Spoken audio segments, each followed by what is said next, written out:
This is LBC from Global, leading Britain's conversation with Ian Dale.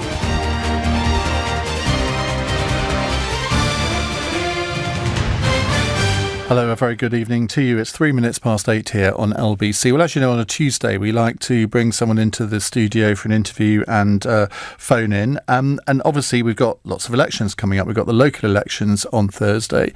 We have the European elections on the 23rd of May. Well, we think we will anyway, unless a deal is struck, but I don't think that's very likely. So lots to talk about. So we thought we had Brandon Lewis in last week, chairman of the Conservative Party, on my Sunday show. Had Nigel Farage in. Yesterday we did a local elections debate. Well, today we are going to be talking to Labour's Barry Gardiner. He's a shadow international trade secretary, and he joins me now. Barry, long time no see. Yeah, it is actually. Apart from in the Newsnight studio. But oh, right. Now, let's start with the news of the day. You were at the Shadow Cabinet meeting this morning, which I gather Tom Watson, he says he didn't storm out, but he did walk out because you weren't allowed to see the text of a European election leaflet. That's the report anyway. Yeah, it does just show you should always wait until the decision is taken, because in fact we did see the text of the policy, and we did extensively discuss it at Shadow Cabinet. And the Shadow Cabinet has representatives on the NEC, which is the governing body of the party, who were taking the decision this afternoon. Everything that we said in Shadow Cabinet was relayed to the NEC by those representatives. But it was a walkout, wasn't it? Yeah, well, I regret it. I regret that Tom thought it was, important to do that, because actually we had a discussion about the problem is simply this. If there were leaks before the NEC, that would have made it very difficult for the NEC to actually take the decision. They are the senior body in terms of the governance of the party, and it was their decision ultimately to take. But obviously in the context of the political guidance that the Shadow Cabinet would give. So there have been leaks from Shadow Cabinet. I don't think there's any secret. It just reflects the main cabinet, doesn't it? So. Oh, good Lord. No, actually, when you talk about that, though, Ian, leaks from Cabinet, Shadow Cabinet, they're one thing. But what we saw last week in terms of the leaks from the National Security Council, I never in my life thought that I would see that. And I think that is a measure of just the vituperative one-upmanship that is going on within the cabinet at the moment, and I think that is absolutely appalling. There's a word for that. Back to the Shadow Cabinet. Yeah, okay, yeah, no, fair dues. Now, actually, before we go on, let me just remind everyone: if you want to watch this hour, you can do so on the Facebook Live page, LBC's Facebook Live page, our YouTube channel, lbc.co.uk, or on our Twitter feed at LBC. So we've got all bases covered there. Now, and they can see the lovely new tie that I'm wearing especially for you. It's a sort of which was given to me by my friend it? Naishah, brought specially down from her constituency yesterday. That doesn't work well on radio, though, for those that are listening. I hope the others let's get into the substance of what's happened today at the NEC. Just explain to us in your own words what the Labour position on a second referendum now is. Yeah, sure. If we can't get changes to their bad deal that everybody across the spectrum of politics has said is a bad deal, and we can't get a general election, then Labour backs the option of a public vote. It's as simple as that. So basically, as Theresa May might say, nothing has changed, because that's been Labour Party policy since the conference. Look, you will remember, I think you were at the conference actually, and you will remember that after 6 hours of compositing, everybody hailed that compromise as doing the right thing. What we tried to do is to respect the two competing principles which we had been riven on, and the country has been riven on. One of those is to do what you think is going to be in the best economic interests of your constituents, of the electorate, of the people of this country, to protect their jobs and their livelihoods. And the other is when you promise that you will listen to what they say and that you will act act upon it, that you then do that. So there's the principle of well-being and the principle of democracy. And the trouble is, half of the population go for one, half of the population go for the other. And I'm proud of the fact that the Labour Party is the only party that will be going into those European elections actually trying to appeal to both sides of the population. Now, is that possible? Is that really possible? Well, look, what we are trying to do at the moment, and we're negotiating. We're negotiating. It's not about cake and eat it. We're negotiating with the government at the moment. And look, far too late. You know that. I know that. When it was clear that the country was divided right at the beginning, the Prime Minister should have then reached out to the opposition and said, look, we need to try and build a consensus here. She didn't do that. But we are where we are, so let's go from there. We are now trying to work with the government to achieve what the referendum said was required by the people, and that was to leave the European Union. But we always had a caveat to that, and that was we would not accept the chaos of a no deal in World Trade Organization terms, and we also would not accept the deal that she has put forward, which, even her own party will not support. Nobody in Parliament thinks it's good for the country. So what we're trying to do is to protect jobs, to protect the just-in-time supply chain, protect the rights that people have at work, to protect environmental standards, and to create the sort of deal that most people in the country would be able to say, look, okay, it's not exactly what I envisaged, but actually I can live with that. 80% of the people is good enough for me. There'll be 10% on either wing that say, no, you've got to do it my way. But let's try and move forward. I think that's what people want. If you just put your headphones on, I want to just play you a little clip of something that you said on this very subject. Whether leave or remain, we went out on that doorstep and we said, please come out and vote on Thursday. What you say on Thursday is going to determine the future of our country for the next 40 years. Now, I don't believe, on a point of principle, that we should undermine that democratic accountability. I think if we do, politics and politicians in this country will bear an enormous price. We will have turned around, patted people on the head and said, there, you got it wrong, but don't worry, we'll fix it. So that's the principle. How does that fit with what you've just said? Absolutely fair and square with what I've just said. But you're arguing against the second referendum there. And I still believe that that's the problem with the second referendum. I've just said to you, look, the problem is, on the one hand, you've got to do what the democratic will of the people was, and on the other hand, you've got to take care of their well-being. And half of the population are focused on one principle rather than the other. What we're trying to do is to unite both of those by leaving the European Union. That will respect the referendum result, but to do it in such a way as not to undermine the economy, not to undermine their jobs and well-being. That's precisely why we've got to have a compromise. But that's why we're in there negotiating a deal that will leave the European Union. You can't, on the one hand, argue as you did there against a second referendum and then argue in favour of a policy which embraces a second referendum. That's my point. Well, look,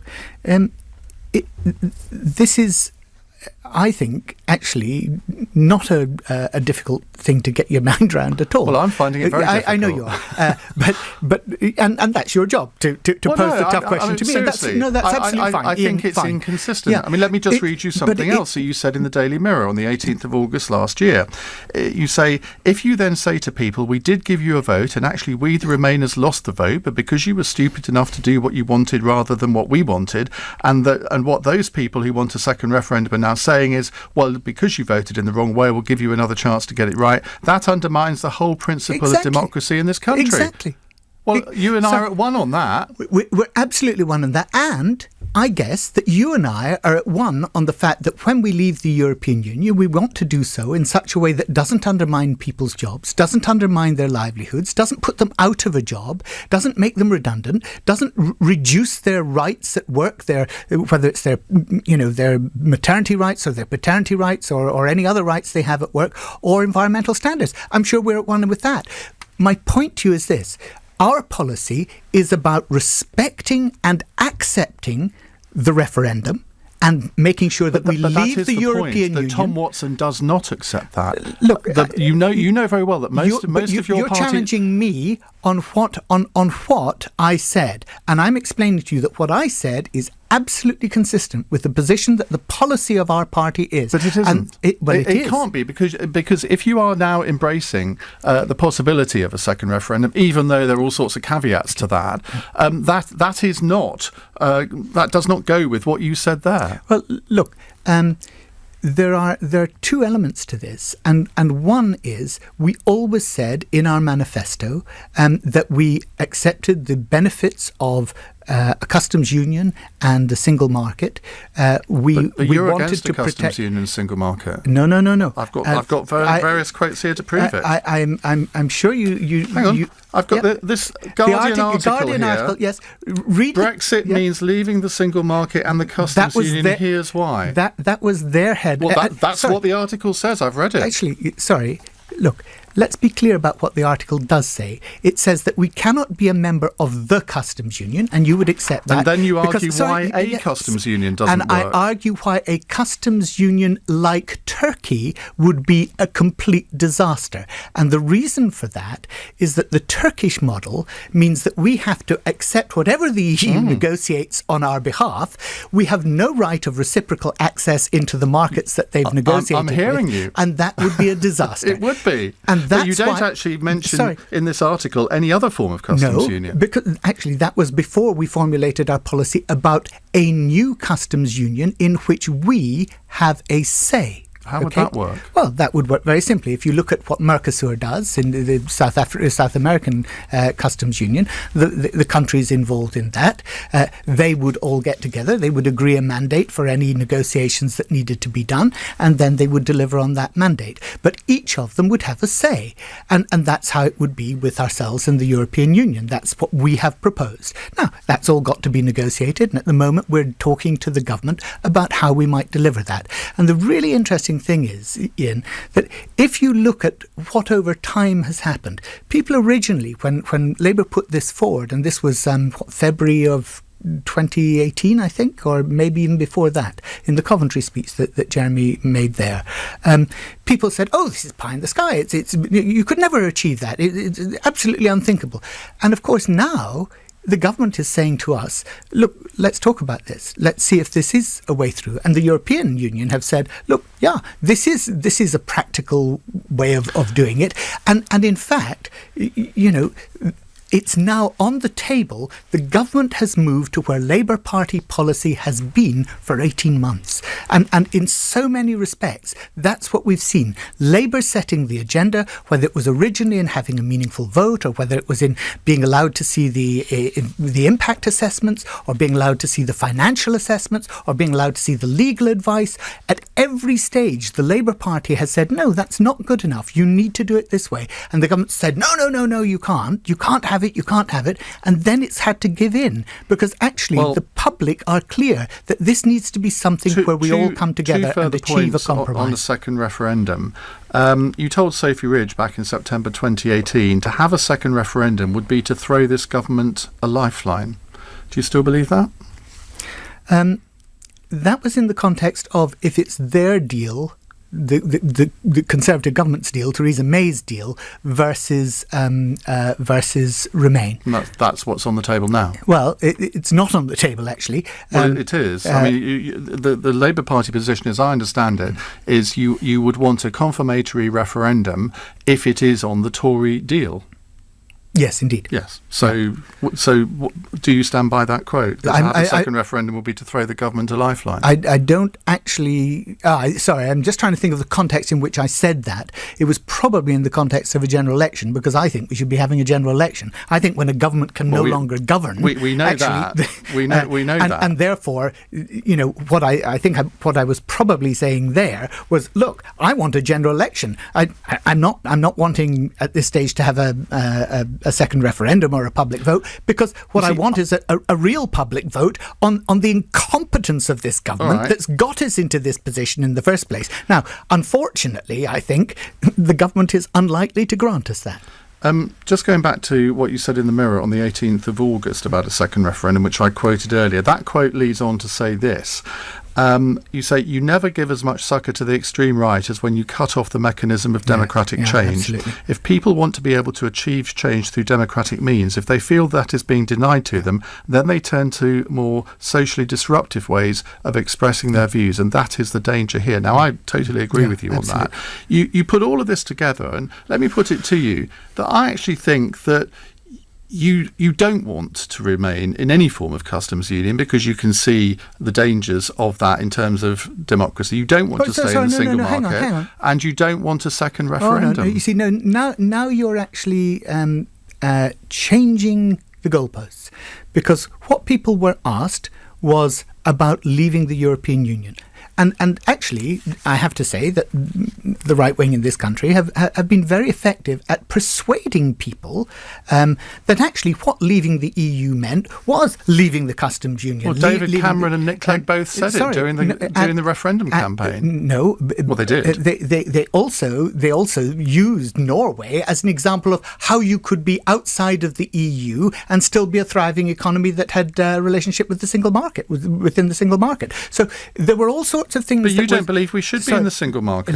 No, I don't. But listen to. Sorry, let me answer your question, because the point here is leaving the EU means the following. You are no longer, as a country, bound by the two treaties. You no longer have a seat on the council. You no longer have a commissioner, and you no longer have MEPs representing you in the European Parliament. That's what being a member of the EU means. You're bound. Well, it also means being a member of the customs union and the single market. But you can be a member of the customs union and the single market without being a member of the EU. But you don't want. You don't want either of those things. Sorry, I want to have exactly. I want to have excuse me. A new customs union. I want exactly what our party policy is: a new customs union with the EU, in which we would have a say on any future trade agreements. And that's exactly what we're now trying to negotiate with the government. But I'm right, you don't want to be in the single market. I want a close alignment with the single market. So do the Conservatives. But I don't. I don't want to be in the single market because I believe that actually that doesn't respect the spirit. So I'm not quite sure why you reacted so badly to what I said, because you clearly, you personally, and I accept you're a member of the shadow cabinet, so there's collective responsibility. I get that, but all of your utterances over the last 3 years. Isn't it good that somebody does try and go with collective responsibility? Well, it's encouraging, isn't it? But you don't really want a second referendum in any circumstances. You don't want to be in the single market, and you don't want to be in the customs union. That is correct, isn't it? I want to deliver on the promises that we made to the electorate, both in our manifesto and at our party conference. They are the two policy-setting bodies in our party, right? Our Clause 5 meeting decided the manifesto.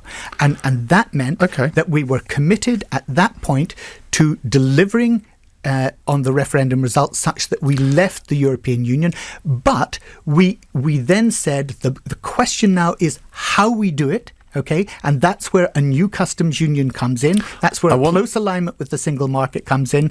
And on the issue of the second referendum or people's vote, at the party conference we then set out very clearly that if we couldn't get the deal that was going to be in the best interests of the British people, if we couldn't negotiate that with the government, then at the end of the line, after we'd called for a general election, we would go for the option of a public vote. Let's go to a break. We'll hear more from Barry Gardiner in a second. And you can also ask him your own questions if you don't think I'm asking the right ones. 03, he probably doesn't. 0345 6060 973 is the number to call. It's 21 minutes past 8. This is LBC. Protecting your business from cybercrime is a growing priority. Yet understanding how to stay ahead of potential threats is challenging. Whether you're a startup or an established business, BT is here to help. With a wide range of security-embedded products and services built especially for businesses. Find out more and enter to win a Pixel 3 smartphone plus a Google Home Hub at lbc.co.uk. BT, helping business relationships stay on track. We're all all busy people, which is why when it comes to making a PPI claim, although you can complain directly to your lender or the Financial Ombudsman for free, thousands of people have let the claims guys do all the donkey work for them. So even if you can't find any paperwork or you're not certain you have PPI, make sure you get the claims guys to start your claim before the deadline on the 29th of August 2019. Just text ANSWER to 66777. Text ANSWER to 66777 now. The Claims Guys. Please state your reason for this call. I would like to end my home insurance policy. Please state your reason for this call. End my policy. Please enter your 12-digit passcode. Policy ended. Finally. To confirm end of policy, please enter credit card details and pay £50.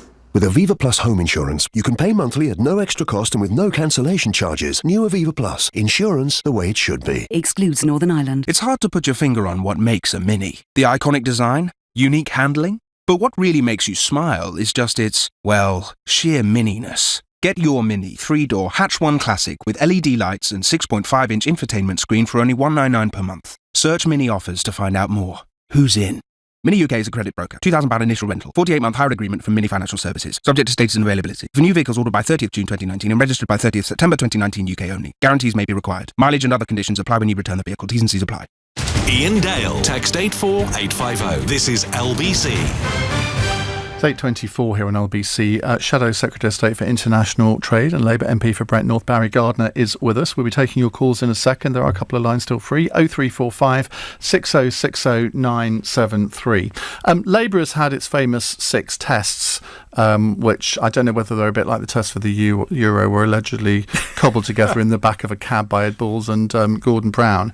But you expressed some doubt, shall we say, as to whether they were actually achievable. Let's just hear what you said in a private meeting in Brussels. The withdrawal treaty and the 6 tests. Well, let's just take one test. The exact same benefits. It's bollocks. Right? Always has been bollocks, and it remains it. We know very well that we cannot have the exact same benefits, and actually, it would have made sense because it was the Tories that said that they were going to secure the exact same benefits, and our position should have been precisely to say they have said that they will secure the exact same benefits, and we are going to hold them to that standard. Not that we think we can secure the exact same benefits as well. I think you articulated what a lot of people thought about the 6 tests, because it was clear that there could never be the exact same benefits, and yet these 6 tests are still Labour Party policy. And you are here to defend them, even though you think that they are, to quote the word, grollocks. Or sort of. Isn't it terrible when private conversations are leaked? But that's what people don't like about politicians. You say one thing in private and another thing in public. Yeah, but look, what I said there is that the government were claiming they could have their cake and eat it, that they could leave the club and still get all the benefits of it.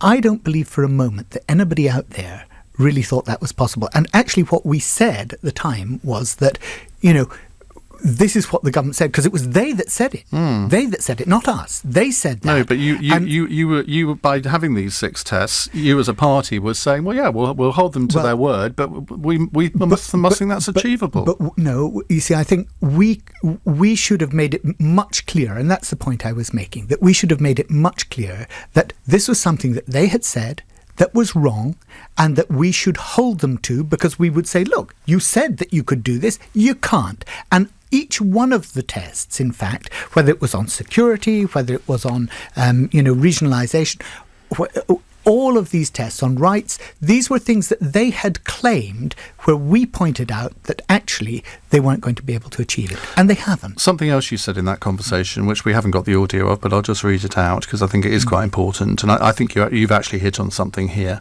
You say, I think we must also recognise that there are real economic reasons why people have played up the issue of the Irish border and need to have the shibboleth of the Good Friday Agreement. And that is because it's hugely in the Republic of Ireland's economic interest to make sure that there is no tariff and no external border there. Now, to my mind, that is utter common sense and that it's actually quite difficult to argue with. But you got completely trashed for saying that, didn't you? Using the word shibboleth and sort of putting those motives on the Republic of Ireland. But that is the truth, isn't it? Look, can I just say I've apologised for those remarks, and nothing is more important than preserving the Good Friday Agreement and the peace in Northern Ireland, and the events of the past couple of weeks have shown that to us all too starkly. Now, you know. But you do think that the EU weaponised this issue, to coin a phrase? Let me say this. I used the word shibboleth not in the sort of contemporary meaning of it, which is sort of an old-fashioned thing that's out of date, which was the reason that a lot of people criticised me for it. I used it in what was in effect the technical term in the Bible, which was it was a password. It was a word which you used, that if you used that, then you were on the right side. Okay? No, and sensible people understood that. Well, I hope so. But I think a lot of people misunderstood, and that's why I absolutely unreservedly apologise. What's it like to be at the centre of a media storm like that? Because I think you're actually on holiday at the time over the other side of the world. I mean, what was that like as a 24 hours? Look, in politics, you know, you have to take the rough with the smooth. And we're all human. We all make mistakes. We all misspeak. We all say things that afterwards we think, you know, we either regret or wish we'd said differently. But the politician's life is unique in that people not only focus on it at the time and, you know, make you feel very bad about it, but, you know, 2 years later, here you are, still bringing up the things I said. The great thing is ages ago. You survived it all, because I mean, a lot of people thought that tape might mean that you wouldn't survive, but you have. Well, you've been very kind and said that you thought that what I was saying made a lot of sense. I hope other people might have done as well. Before we go to the calls, let me just read you out this text from George. And this is, I would say, indicative of quite a few tweets that I've seen today after this decision at the NEC. George says, "I've quit Labour today. I gave them the benefit of the doubt so far, but I refuse to give them my support or money anymore. They still want to push forward Brexit. As a Remainer, how can I possibly vote for them? I'm so damn angry right now. I hope they hemorrhage members as they've completely ignored us. I'll be voting Green from now on." Alistair Campbell told me a couple of weeks ago on the programme that if Labour didn't come out unreservedly for a people's vote, he probably wouldn't vote Labour in the Euro elections.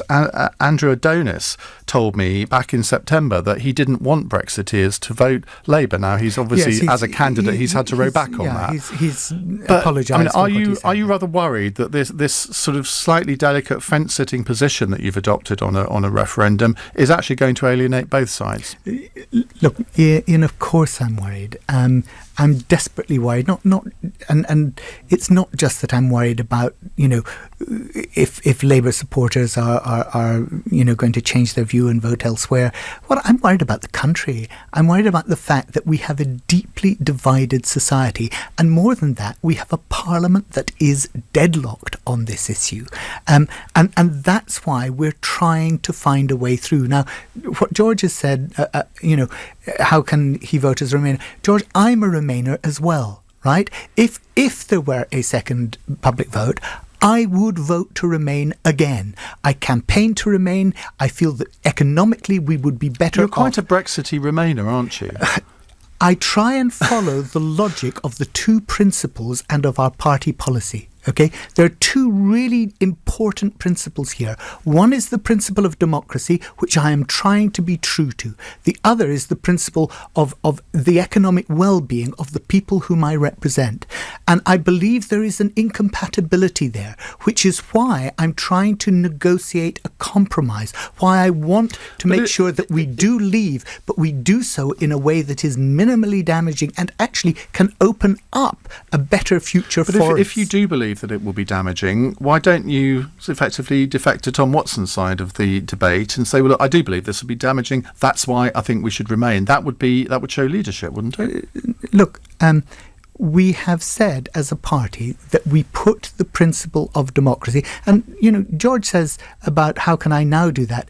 at the last election, that was the commitment that he, subscribed to in our manifesto. It's there on page 24 of our manifesto. It says very clearly, we accept, not respect, we accept the result of the referendum. Okay. And then it made the caveats. Then it said, but no deal. Then it said, but don't trash the economy. Then it said, talked about, the importance of a customs union in terms of not losing our just-in-time supply chain and respecting the border in Northern Ireland and all those other things. But the first thing we said in that manifesto back in 2017, 2 years ago, when George voted Labour, according to him, that was what our manifesto was. Right, look, and that's why we're trying to achieve this compromise. To the news, because we want to get to callers. 0345 6060 973. If you'd like to put your question to Barry Gardiner. It's 8:33. Rachel Gerrish has the news headlines. There'll be a new police investigation into the deaths of more than 450 patients at a hospital in Hampshire.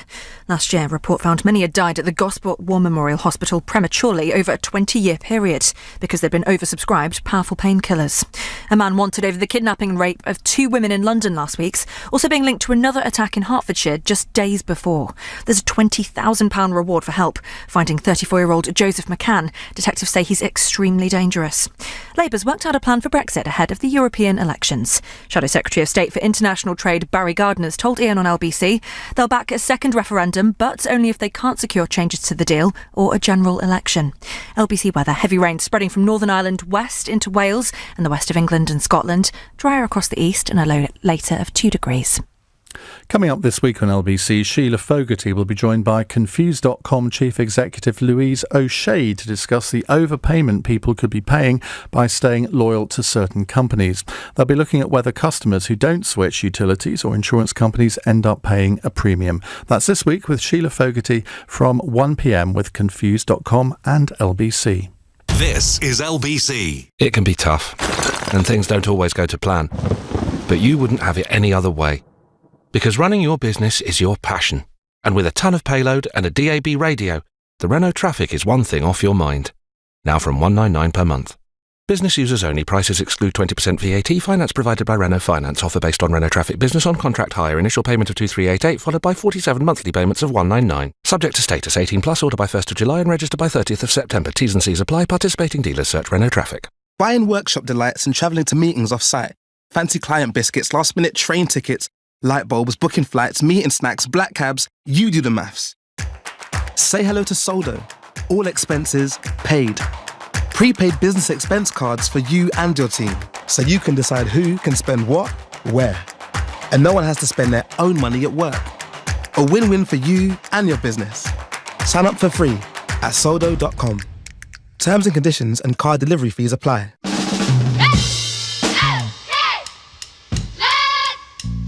I want to live in a world where we still have polar bears.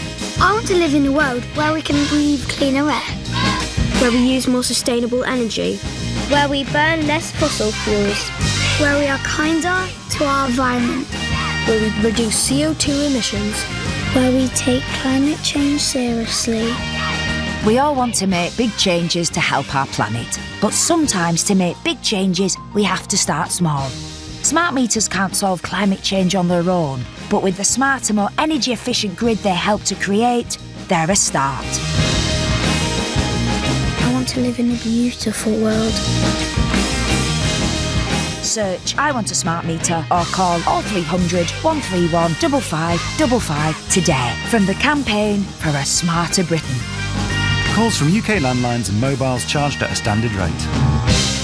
The Seven Dwarfs were in a bit of a pickle. With the mines closing down, their finances were somewhat fickle. They looked to downsize their home fast, so Snow White could make her debts a thing of the past. Boys, the cottage is looking well rough. So they spoke to the friendly team at Property Rescue, who buy properties in any condition and can offer a guaranteed sale in as little as 2 days, hassle-free. Fast forward to living happily ever after.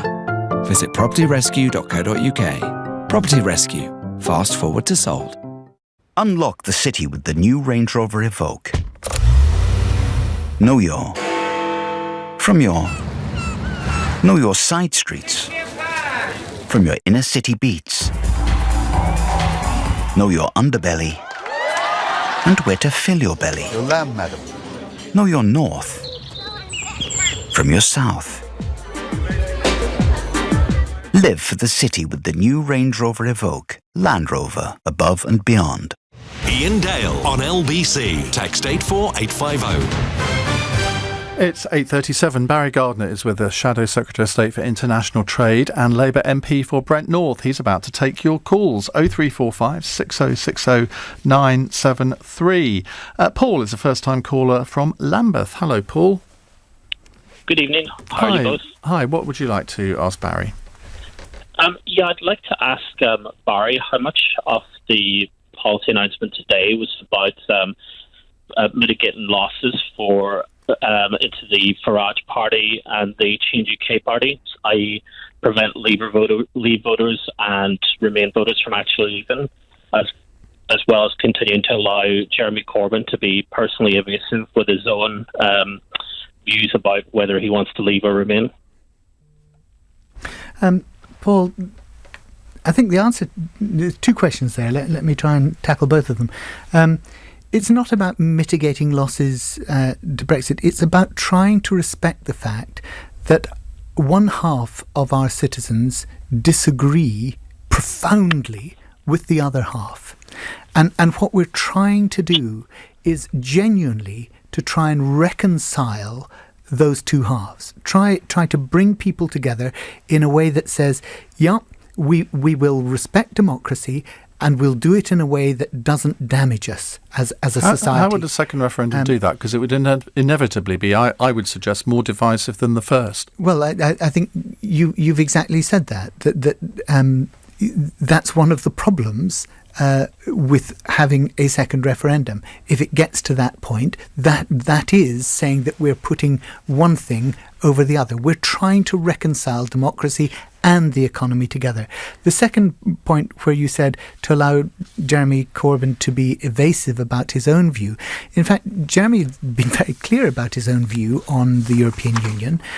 He was asked, I think, in the referendum campaign, marks out of 10. Was it you that asked him, Ian? It wasn't, no, because I've never interviewed Jeremy Corbyn. Oh, really? Well, okay. not since he's been leader, anyway. Yeah, but he said at the time he'd give it 7.5 out of 10, and he's also on record as saying that he voted, as well as campaigning in the referendum for Remain, very lukewarmly, that he voted Remain. Now, I think probably most rational people looking at the European Union would say out of 10. Yeah, maybe 7.5.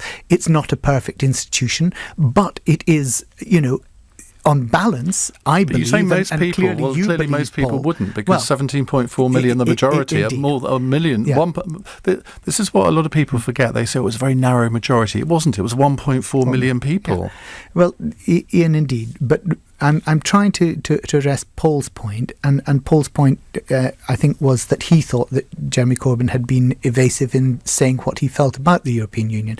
In fact, Jeremy's on the record as saying that he voted to remain, that he campaigned to remain. In fact, he campaigned, I think, more than most of the cabinet put together to remain. But we know that his voting record over the years was as Eurosceptic as John Redwood's. He's actually been very clear. I thought his interview that he gave on Sophie Ridger a few weeks ago was really on the mark, because she asked him this particular question, and Paul, I don't know if you saw that, but what he said is, look, I disagree with the financial conservative view of the European Union. I disagree with the what he would call the neoliberal part of the European Union. But I profoundly agree with the social chapter. I profoundly agree with the rights and the protections and the standards and the environmental standards that the European Union has given us. So this is why most of which we exceed. Indeed, yeah. So in that case, well, I mean, we could have a long discussion about that. Let me just go back to Paul. Do you want to comment, Paul, on what Barry said? Yes, so I completely agree with the point in relation to respecting democracy with the second referendum, how that would appear to undermine democracy. My concern was always, it's such a complex issue, and to reduce that to in or out in the original referendum, that was always my concern around that. I thought it should have been more complex about the potential future relationship that we may wish to have. Yeah. Look, I totally agree with you, Paul. But actually, in one sense, I think it was crazy to have an in-out, simplistic question like this. And I think particularly the idea that you did it on a 50% plus one referendum. If you are going to change the entire constitutional basis of your relationship with your major trading partner, you don't do it on the basis that, if Mrs. Jones at 52 Acacia Avenue happens to pop her clogs, you might get a different result. That to me just seems insane that you could say, well, 50% could have plus one. legislated for a 66% majority, Ian, couldn't you're it? Right. But it didn't. And it's my one of my biggest regrets in Parliament that I did not at some stage stand up in that process and say, this is madness. I don't think anyone else should did, be a did threshold. they? I mean, they I don't didn't. recall. No, they didn't. I don't know for a fact that they didn't, but I don't recall that debate being had. Ian, I think that was complacency on the part of the people who, like myself, are Remainers. It was complacency on our part. We thought that actually it would simply go as we saw it the right way. We must move on. Paul, thank you very much. James is a first-time caller from Cambridge. Hi, James. Hi there. Yeah, I just wanted to ask for Barry Gardiner's opinion on the free movement of labour, because apparently, Labour is against staying in the single market, which is the free movement of capital, goods, services, and labour. Yeah. So the key is in the name, Labour. So why is the Labour Party against the free movement of labour? I think that's the best. If it isn't, then why doesn't it stand up? Yeah, you should be doing my job. That's a great thing. That's the best question so far. James, beautifully put, if I may say so. Look, what we've said is that it's very simple. When you leave the European Union and you are no longer part of the four freedoms, then of course that means that, as you've just pointed out, free movement of people would end. But what the Labour Party has always said is that we would set our immigration rules in line with the needs of our economy. We would not set arbitrary immigration targets and then let our economy suffer the consequences of them, as the Conservatives have done. And that has been their big mistake. So we're very relaxed about the in terms of movement of people. We believe it should... Why are you against it then? It's not that we're against it. We simply say the fact is that if you leave the European Union, the free movement is a right under the European Union. We're no longer part of the European Union. It would cease. But then what we say is we will actually set our immigration targets in accordance with the needs of our economy to benefit the economy. Just like the Conservatives. No, absolutely. Well, that's what they're saying. No, it's not. It is. Sorry, Ian. It absolutely is not, because they have said that they want to bring immigration down to tens of thousands, to under 100,000. They've said they want it to be down to that level. They've set those arbitrary targets, and on the back of that, that's why our economy fails. Because if you set arbitrary targets, then you find that you cannot supply the fields. Well, which is what they're finding, and Theresa May is the only one around the cabinet table that actually believes in that target anymore. And there you go. And she was the Home Secretary for 6 years when she put those targets in place, and it caused sheer economic misery and problems in this country. And that's why Labour has never accepted that. James, quick reply. Yeah, so I mean, in Belgium, they have free movement of labour, obviously, and it's in the European Union. But after 3 months, if you're an EU citizen and live in Belgium, then they're really harsh and they'll kick you out. So because they have ID cards. So why doesn't the UK adopt a similar approach? So it could control. We don't have ID cards, I suppose, is the short answer to that. One is we don't have ID cards, but also I think it's under the treaty. I think it's a temporary provision if you feel that there are unsustainable levels of migration into the country, and it's an emergency provision under the treaties. So look, the key thing is this. We need people coming into this country to... You look at our health service. 30% of the people working in our health service come from abroad, and most of those from the European Union. Without migration, without the benefits of migration into this country, we would be inexorably poor. And that's why Labour has always said we will set our migration in terms of the needs of our economy, not the other way around. James, thank you very much for your call. Mike says, it's been great to see Barry on the terraces at Hendon FC this season, and it always makes me think more of an MP when they clearly have a stake in their community. Well, there you go. Right, we'll take more. Calls, not about Hendon FC. And we avoided relegation, which was fantastic in the last match. There's a metaphor there somewhere. We ended up number 16 in the league. It was brilliant. Okay, we'll take more of your calls in a moment. It's 8:47. Nick Ferrari at breakfast. Weekday mornings from 7. LBC. Extinction Rebellion protesters will meet with Environment Secretary Michael Gove later this morning. This is the reward for bad behaviour. Now, if you were involved in the Countryside Alliance or any other organisation, just take a bridge and you get a meeting with the Secretary of State. What possible sense does that make? A terrible, terrible misstep, I would suggest. But, of course, if you're in the running to be the leader of the Conservative Party, nay, Prime Minister, always helps to burnish those green credentials. Nick Ferrari at breakfast. With Xero, get your business digital ready with Xero accounting software. LBC. All over Britain, there are people whose hard-earned savings could be working harder for them. TSB is here to help.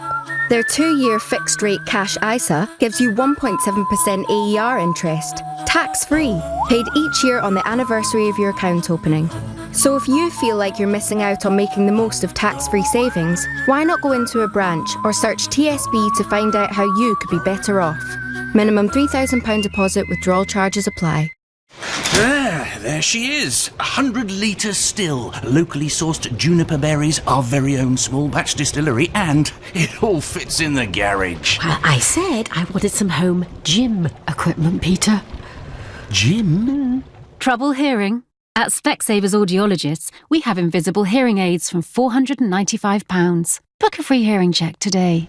Well, are you sure you can't be tempted to keep it? I've got 100 bottles of tonic water on the way. No. Oh. Psst. Did you know that Pimlico Plumbers have an utterly fabulous 24-hour service? For plumbing, heating, drains, roofing, electrics, appliances, carpentry and building? Whatever your predicament, Pimlico Plumbers can send a friendly face to your door within the hour. Shh. And just between us, their work even comes with a 12-month guarantee. They aren't just any old tradesmen, they're Pimlico Plumbers, and they're always available on 0207 928 8888 or at pimlicoplumbers.com. Choose Swale Heating and you get a lot more than an efficient boiler from top manufacturers like Quista Bosch. There are warranties of up to 10 years, experts to install your boiler, a 24/7 call centre and specialist advice on smart heating technology. Visit swaleheating.com. Rely on us to keep you warm. Unlock the city with the new Range Rover Evoque. Know your side streets. From your inner city beats. Know your underbelly and where to fill your belly. Your lamb, madam. Know your north from your south. Live for the city with the new Range Rover Evoque. Land Rover, above and beyond. Global Player. Radio, playlists and podcasts. All together. And all for free. Whatever your mood, whatever you're doing, and wherever you're going. Global Player. Download it from your app store now. Ian Dale on LBC. 8:51, Barry Gardiner's here taking your calls. We're on Facebook, Twitter, YouTube and the LBC website if you'd like to watch us.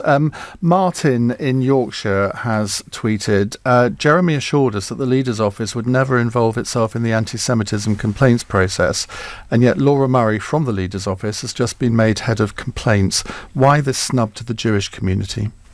In fact, Jeremy said that over a year ago, during the interregnum between the General Secretaries, there was involvement of people from his office, not initiated by his office, but actually from, I understand, from the Labour HQ at Southside, who had asked for advice because there was no General Secretary in post.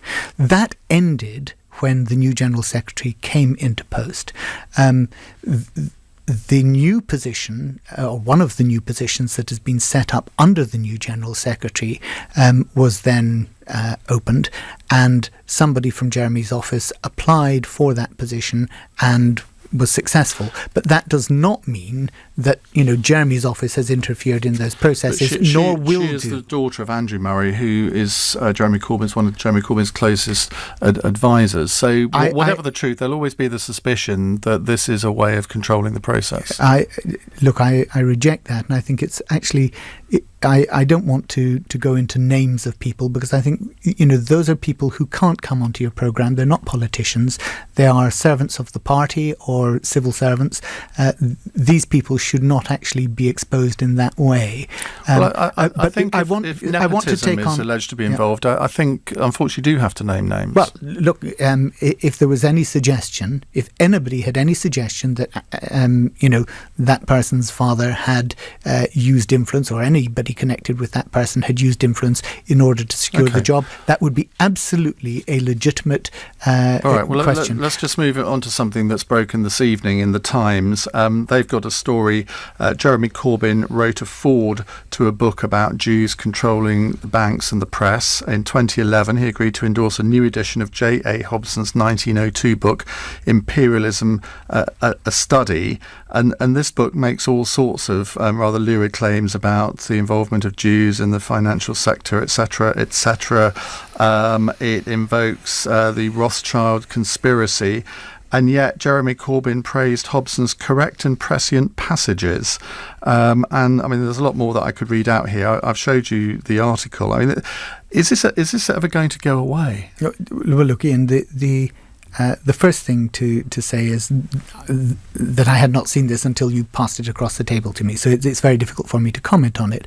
But from what I read of it, the book is about imperialism, and Jeremy has, of course, had a long-standing view about anti-imperialism, and therefore, when it says that he praised passages from the book, I think about the way in which capitalism had financed wars, then I can see how he might have had a connection there.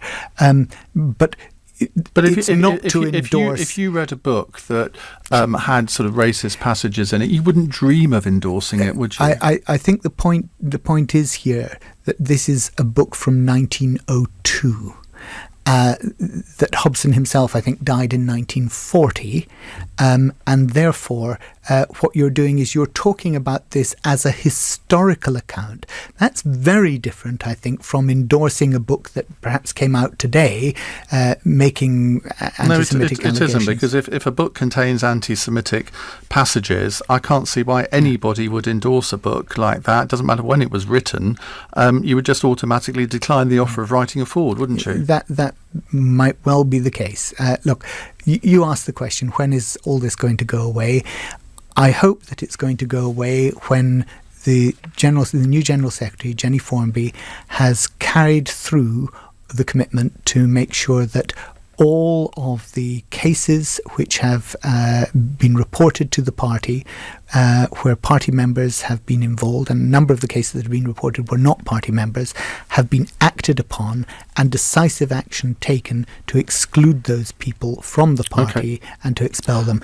My views on this are absolutely clear. My own view... Well, you have spoken out very powerfully against it in the past, unlike some of your colleagues. Is that the way in which you should deal with this is not to say everybody should simply go through the same process. If there is clear prima facie evidence that somebody has committed egregious racist remarks of any nature, they should be out of the party. And then, if they want to come back in, they should fight the case to come back in. But not that we should take time before we, give all sorts of due process to get them out. Right, let's move on to a call from Chris in Isleworth. Chris, what's your question, please? Hi, I've got two. First one, why are we not a broad church anymore? If you don't agree with Jeremy, they're slamming, because I think New Labour was great. We've done lots of great things, few mistakes, but the majority was great. And why hasn't Jeremy United Party? He's lost Chukwuemeka. Yvette Cooper's on the back bench. Why is she on the back bench? She should be there instead of Diane Abbott. Look, sorry, I missed your name. It's Chris. Chris, yeah. Chris, look, the whole of the first part of our programme has been discussing Brexit and how precisely the Labour Party is the only broad church party. We are trying to appeal to the people who are absolutely clear that they want to leave the European Union on the one hand, and we're trying to appeal to the people who on the other side are saying they want to remain. We're trying to get a compromise. We're trying to maintain that broad church. You're not answering my question. Oh, sorry. No, I thought I was. Please, come back at me. Yeah. Why are we not unified? Why can't Jeremy unify the Labour Party? Look, there was... Jeremy has actually received, I think, the highest vote to become party leader virtually in the Labour Party's history. The party has twice made it very clear that they believe Jeremy is the right person to lead the party forward. And in 2017... having started 25 points behind in the opinion polls, it was the largest deficit ever made up, in modern Labour history. That's going off the point. Jeremy, I think we've only got a couple of minutes left. That shows that... Sorry, can I just make the point? That shows that the policies that Jeremy put in that manifesto, that he led in that general election, are such as to unite the country. I think the point that Chris is making is that it's almost heretical to mention the words Tony and Blair in the same sentence in the Labour Party nowadays. No, absolutely not, and nor should it be. When Jeremy Corbyn was talking about the Good Friday Agreement recently, he couldn't even mention Tony Blair's name. No, I don't accept that. Well, he did. He couldn't. Maybe he didn't, but I don't think it meant he couldn't. I've never heard him mention Tony Blair. We can all look at what the Labour government from 1997 through to 2010 achieved. We can look at the reductions in child poverty. We can look at Sure Start. We can look at the equalities legislation. We can't actually, because we actually have run out of time, Barry. I want to be a broad church, Chris, I promise you. And that's what I believe the Labour Party always is, always should be. We should be the natural home of the centre ground of British politics. Chris, thank you very much for your call. Barry Gardiner, thank you to you. You've been a good sport, and I'm sure we'll be talking to you very soon. Coming up in the next hour, I want to return to the whole issue of Labour's position on a second referendum. They have established this new position today. Will it be enough for Remainers to vote Labour? Is Labour listening to its voters, or to the country's voters, or to their own membership? This is LBC, it's 9 o'clock. On your radio, on Global Player, and... Play LBC. Leading Britain's conversation